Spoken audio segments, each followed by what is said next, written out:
Bonjour, bonsoir, bon midi, peu importe votre fuseau horaire, vous êtes les bienvenus sur Tout le monde aime le pain, la chaîne dédiée à l'amour du levain et de la bonne mie. Et si aujourd'hui on se retrouve, ce n'est pas pour parler des origines de tel ou tel pain comme je l'avais initialement prévu, mais plus pour parler baguette. Alors oui, je sais, techniquement, c'est un sujet que nous avons déjà abordé dans la précédente vidéo, mais je préfère vous le dire tout de suite. Soyez prêts à entendre parler de baguette assez souvent, c'est une chaîne sur le pain et il n'y a rien de très surprenant. Et surtout, pas d'inquiétude, car cette fois-ci, ça n'a rien à voir avec la précédente vidéo. Puisqu'aujourd'hui, on va se pencher sur de l'actualité, un sujet croustillant qui, je pense, mérite qu'on en parle au moins une fois sur cette chaîne. Cette actualité, c'est la guerre du pain, c'est vraiment son nom, un événement né d'une simple interview, mais qui, pendant des semaines, a secoué une grande partie des médias mainstream, qui nous ont vendu ça comme une affaire d'État. Alors bien entendu, il y a les pour et les contre, mais vous allez voir que c'est tout sauf aussi simple. Il mis une sacrée pagaille encore, Michel-Édouard Leclerc. C'est chaud pour nous là, ouais.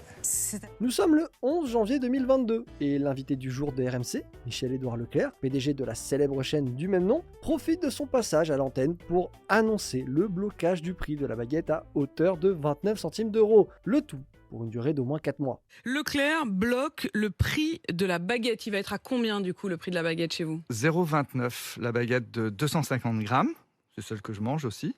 Moi j'aime bien qu'il y ait des petites graines dedans.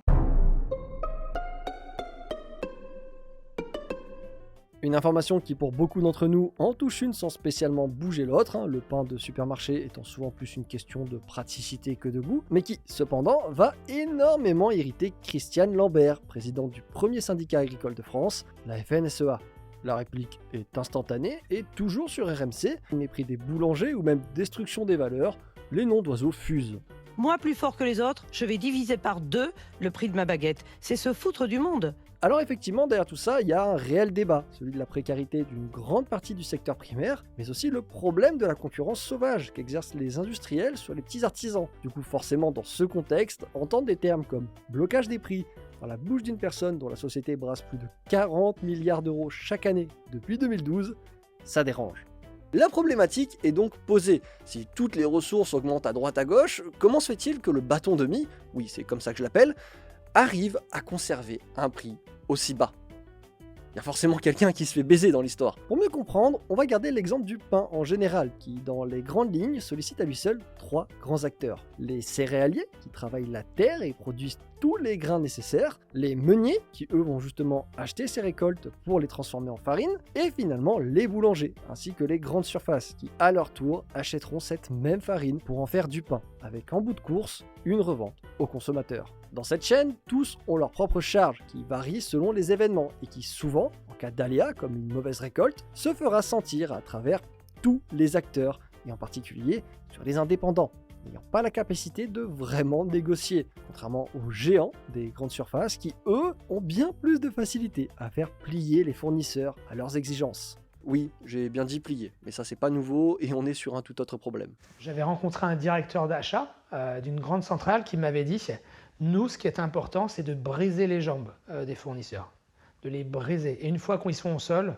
on commence à négocier. » Un rapport de force totalement disproportionné qui, souvent, finira par aller dans le sens des distributeurs, créant au passage une concurrence sauvage pour quiconque a un hypermarché près de son commerce. Qu'on le veuille ou non, cette concurrence, elle est effectivement déloyale. Il est clair qu'aucun boulanger indépendant n'a la capacité de s'aligner à de tels prix. Et on aura beau le tourner dans tous les sens, c'est virtuellement impossible. Du coup, quand certains parlent de prix choc ou prix toujours plus bas, il n'est pas surprenant que d'autres se disent que c'est peut-être le début de la fin. Sauf que voilà, spoiler alerte, contrairement à ce que beaucoup de médias ou personne semble croire, le bâton de mie, bourré d'additifs ou d'améliorants, ça fait bien longtemps que certaines enseignes le vendent à ce genre de prix. Aldi, Lidl ou même Leclerc, ces produits sont présents en rayon depuis presque des mois, voire des années. Des versions alternatives, visuellement similaires à une baguette, plus ou moins grande, et à la qualité variable. C'est tout sauf une nouveauté. Mais alors, pourquoi on en parle autant ? La réponse à cette question, elle est plutôt simple. Déjà, il semblerait que peu de journalistes fassent leur course à Leclerc. Mais surtout, Leclerc et en particulier Michel-Édouard sont des professionnels de la com et ont su créer et alimenter un bad buzz en à peine 3 étapes.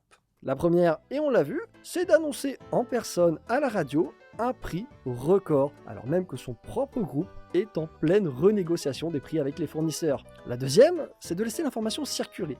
On laisse tout ça macérer comme un quasi-événement avec des mots forts comme blocage ou prix cassé, ce qui, avec un peu de chance, poussera à la réaction. Dans ce cas précis, c'est la FNSEA qui va réagir à la télé et démarrer la joute médiatique. Il ne suffit plus qu'à entamer la troisième et dernière étape, très certainement la plus facile, finir par profiter de la perche tendue pour s'engouffrer dans cette fausse polémique et apparaître autant que possible dans les médias à des heures de grandes écoutes, ou l'endroit parfait pour faire sa pub. Bref, c'est un vrai numéro de cirque que le groupe a orchestré de toutes pièces, et autant dire qu'ils ont réussi leur coup. Déjà en imposant leurs prix, qui d'ailleurs seront suivis par d'autres géants, ensuite en créant du flux dans leurs enseignes, mais aussi et surtout, c'est le plus important, en s'offrant une énorme campagne publicitaire totalement gratuite sur du vent. Puisque rien de nouveau n'est vraiment proposé. Et même si personnellement je n'ai rien contre ce genre de prix, puisqu'à mon sens il faut du pain pour tout le monde, personne ne devrait en être privé, et il devrait y en avoir pour toutes les bourses, j'ai cependant un sérieux problème avec le côté cool guy, qui essaye de se donner Michel-Édouard Leclerc, lorsqu'il explique que s'il fait ça, c'est pour les gens, pour le pouvoir d'achat, pour le symbole, qu'il est un mec sympa quoi. Si sympa d'ailleurs qu'on oublierait presque que son groupe a été en 2019, donc il n'y a pas si longtemps, condamné à payer une amende record de 117 millions d'euros pour usage et pratiques commerciales abusives, qui aurait forcé plus de 27 fournisseurs à baisser leur prix sans aucune contrepartie, mettant de facto ces sociétés et tous leurs partenaires dans un état critique. Je voudrais que vous compreniez que le service apporté par un distributeur qui a aujourd'hui un super réseau, qui a une notoriété, la confiance des consommateurs, ça vaut beaucoup d'argent. Vous proposez des services à prix d'or. En clair, vous proposez du vent à prix d'or. Quant à l'objet de la discorde, la fameuse baguette à 29 centimes, c'est du pain blanc, industriel. Il n'y a pas plus basique. Certains aiment, d'autres n'aiment pas. Au minimum, ça dépanne pour quelques tartines, et au maximum, si vous le laissez 2 heures à l'air libre, ça vous fait une petite arme de catégorie 2. Plutôt pas mal. En tout cas, il est évident que ça n'égale et n'égalera jamais la baguette standard trouvable chez votre boulanger du coin, ou même la sacro-sainte baguette tradition, qui, je le rappelle, n'est que de la farine, de l'eau et du sel. Maintenant, libre à vous de vous faire une idée sur le sujet. Encore une fois, je n'ai pas fait cette vidéo pour tacler à la gorge le bâton de mie, c'est ni l'endroit ni le moment. Mais voilà, je pense vraiment que c'était très important de réunir toutes les informations au même endroit, vu que tout ça était assez flou et surtout compliqué à suivre quand on voit le battage médiatique un peu hasardeux qui a été fait autour du prix et du symbole de la baguette. Quant à moi, je vous laisse avec cette simple réflexion. Alors que la baguette est potentiellement sur le point d'entrer au patrimoine mondial de l'UNESCO, ne serait-il pas temps d'arrêter d'appeler baguette tout ce qui, au final, ne fait que lui ressembler vaguement ?